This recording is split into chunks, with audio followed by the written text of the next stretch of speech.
Maresca went head-to-head with his former teammate Ruud van Nistelrooy at Old Trafford on Sunday. It's 24 hours after the game, and I've finally had a clear way of seeing this game, rewatching it, and coming up with what really happened. So Chelsea drew 1-1 as their 11-year wait to win at Old Trafford persists. Now, in this game, it was quite interesting, and I'm going to talk about the tactical change that Maresca has actually implemented at Chelsea that is making Chelsea more solid defensively, but is taking away Chelsea's attacking threat. Now, when you look at these stats, you can see Chelsea dominated possession, though the chance creation from both teams was the same. However, there's something that annoys me about Chelsea this season, and we are very ruthless when it comes to set pieces. Chelsea Football Club, the most useless team when it comes to attacking set pieces in the Premier League. Another breaking story is Cole Palmer's. I hear that he currently has a slight knee injury that is being assessed by the medical team, and Lisandro Martinez should have been off from the game. So we don't know if Palmer will be ready to play the Arsenal game, which is going to be very troubling for our team. Now, Chelsea versus Manchester United is the most drawn fixture in the Premier League. I think these two teams have failed to nullify each other throughout the seasons, and we are going to try and analyze the last game. So before we start, do not forget to like, share, and subscribe to our channel for more videos like this. So Manchester United tried to press Chelsea aggressively high, though they didn't do that majority of the time. But when they did, because they were pressing Chelsea in a 4-2-3-1, Chelsea will shift into a back four with Sanchez stepping out to play alongside Colwill, with Reece James and Fofana playing as fullbacks. Both Caicedo and Lavia will drop deep to give the team options, and because Manchester United will have their wingers playing narrow, Gusto will immediately push forward into that right half space, with Palmer moving towards the left, forming that box midfield in the initial phases of build-up. And because Chelsea created this man overload, and this would deny Manchester United's midfielders to push forward to try and aid the press, Chelsea's outlet ball to the fullbacks was always effective. And this depended on the position of Manchester United wingers, who did not press Chelsea quite great. And that's why 9 out of 10 times Chelsea managed to break free from Manchester United. We even started to see Palmer shifting out towards the pseudo left back position to receive the ball directly from Reece James, pulling players such as Casemiro out of position. Now, Manchester United's tactics in this game initially in the first half was to sit and try to hit Chelsea in transitions, and they will sit in a 4-4-2 or a 4-2-4, while Chelsea will organize themselves in a 3-2-2-3, the box midfield. And this box midfield will involve Gusto inverting higher up the pitch, with Manchester United reverting to what they did with Ten Hag by pushing a front four, a narrow front four. But credit goes to the likes of Lavia and Caicedo, who managed to create those angles to receive the ball directly from the centre backs. And because even in some instances these players, the centre was clogged and Palmer will not receive the ball in between the lines, we started to see Palmer shifting out towards the left to receive the ball, as you can see from this clip. Now, whenever he looked to shift out to receive the ball in this situation, Casemiro would shift out to immediately look to close him down and deny him that space with the ball. Now, whenever Palmer did this, we started to see Jackson dropping deep to receive the ball in this position, or sometimes Palmer would leave Casemiro dead and actually beat him and move into that midfield region, dragging Manuel Ugarte to try and cover for Casemiro, opening spaces in the right hand side for Malo Gusto and Noni Madueke. Now, this was now the weakness for Chelsea, because when Palmer would move out to receive this ball here, he will drag Manchester United's midfield onto the other side. And sometimes Jackson will step from the center forward position, ready to receive the ball directly from Cole Palmer in this case, and look to try and drag Lisandro or Matthias de Ligt from their position, and look to play the ball to Lavia or Caicedo, who will look to shift the ball quick for the runs of Pedro Neto. But during the first half, the right hand side was free for Chelsea, but Malo Gusto did not combine quite well, while Pedro Neto looked to just attack the byline and whip in crosses. That's why Chelsea got a lot of corners from that position. You can see here, Chelsea have dragged Manchester United onto one side. Look at how Chelsea have disoriented Manchester United's backline. And a simple pass to Pedro Neto allows Neto to make that cutback that Manchester United clear out to a corner. Now, Chelsea need to be very dangerous in corners. We had a lot of corners and we didn't even attack one. The set piece system is so poor. I don't know why the Brentford coach has not improved Chelsea set piece wise. Now it's there to see Reece James looking to play those balls from the left channel, the balls that we saw him playing those balls for the runs of Noni Madueke and the runs of Gusto. And he gave a very good ball in the first half that I believe Chelsea should have done something even much better with it.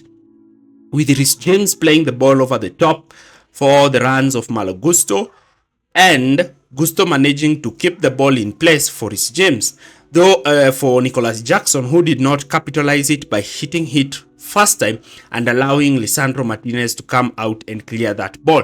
If Jackson is a bit faster, he can even draw a foul from Lisandro Martinez and actually win Chelsea a penalty and even give Lisandro Martinez a potential red card in that instance. Reece James also decided to play quick shifts of play, especially towards the left for Noni Madueke. And once he would play these balls over the left to Noni Madueke, what we would see is that Madueke will receive the ball and look to take on Mazraoui. Now, the problem was that was the positioning of Gusto. Gusto did not actually look to try and create problems for Mazraoui by attacking the half space, but rather would just allow Noni Madueke to take on that fullback. And this was problematic because they will double up on him together with Lisandro. And because Gusto was not making this underlapping run because he feared that if they lost the ball, he had to track all the way back to recover his right back position.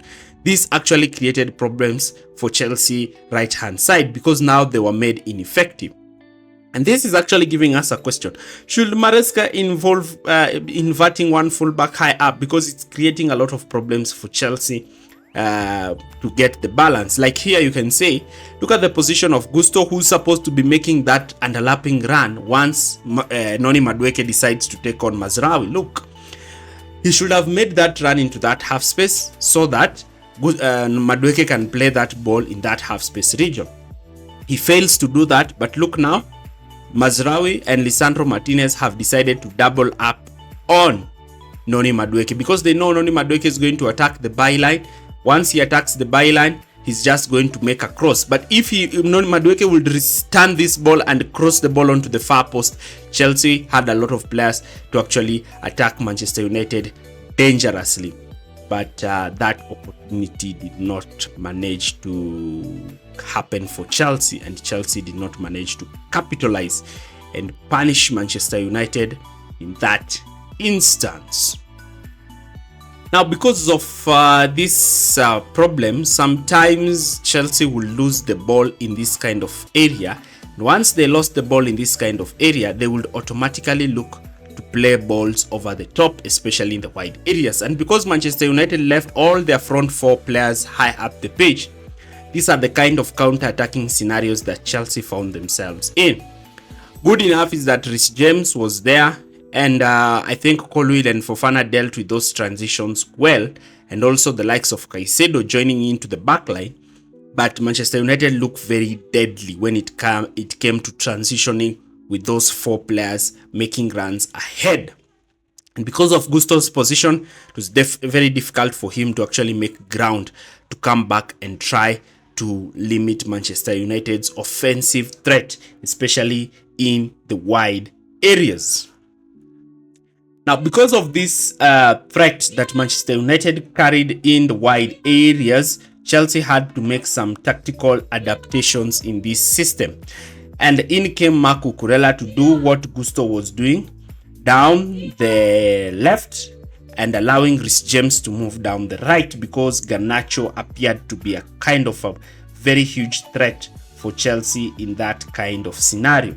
Now, in this case, now Chelsea had Palmer getting back to his right position, while Cucurella and Neto were looking to create that left foot overload down the left. And now the problem shifted from the right to left, with now Manchester United targeting to isolate Colwill with 1v1, especially with Marcus Rashford, who was looking to try and make those runs in behind and create problems for Chelsea. Now, that was kind of problematic, as well as when Manchester United were looking to build up, with Chelsea looking to employ the 4-4-2 piston kind of press, trying to limit Andre Onana's involvement in the game. But Chelsea's main plan was to limit the centre backs on the ball. But Onana stepping out and his accurate passing ability, he will be able to actually look to ping balls, especially to the wide areas for the runs of Manchester United wingers, or in behind for the runs of Manchester United's forwards. And that really created a lot of problems for Manchester United. So you can see from this clip how Manchester United were just looking to go direct and try to attack Chelsea. From Manchester United's point of view, it was not more about tactics, but it was more about the vibes of the ground, and looking to try and not disrupt what Erik ten Hag had left, but rather look to play through the whatever Ten Hag was looking to try and implement at Manchester United. To some instances, it worked, but Chelsea were quite poor, especially in their offensive game overall. Now, what is my take? So for Ruud van Nistelrooy, it's a very good result. Now he's unbeaten at Manchester United in the last 2 games that United play. Chelsea might feel this as 2 points dropped in their quest to solidify 3rd place, as they'll be hosting Arsenal in the game before the international break that is actually coming up. Now, this game, Chelsea looked quite dominant and quite wasteful at the same time. Manchester United, their frailties were exposed, but Chelsea failed to capitalize on them. I believe the refereeing was not quite great, because Lisandro Martinez should have been off the pitch, and Chelsea really need to work on their overall set-piece performance. Chelsea are very horrible, and Maresca questions continue to be asked about the role of fullbacks in his teams. If you've enjoyed this analysis, do not forget to like, share, and subscribe. Thanks for